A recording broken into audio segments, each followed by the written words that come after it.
এ মুসলমান বাবাজিরা, একজন মহিলা বদচরিত্রা মহিলা, খারাপ মহিলা 200 টাকা 300 টাকার বিনিময়ে ইজ্জত বিক্রি করে ফেলে। ওই মহিলাটা একদিন রাস্তা দিয়ে হাঁটিয়া হাঁটিয়া যায়।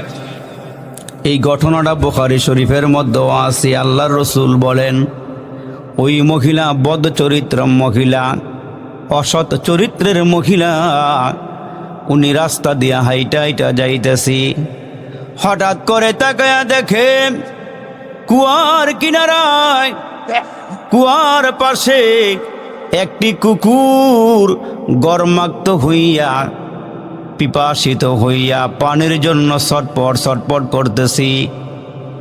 পানির জন্য ছটপট ছটপট করে আল্লাহর এই বান্দি বুঝতে পারছে কুকুরটার পানির পিপাসা লাগছে, পানির দরকার।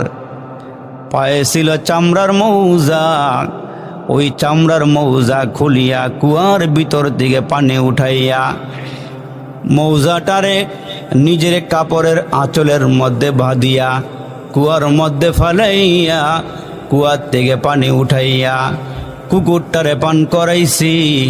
আল্লাহ তাআলার দয়া ওই মহিলার উপরে হয়ে গেছে। তুমি আমার নিকৃষ্ট একটা সৃষ্টি কুকুরকে পানি পান করাইছো, এর খাতিরে আমি আল্লাহ তোমার জিন্দেগির সব গুনাহ কথা ক্ষমা করে দিয়েছি,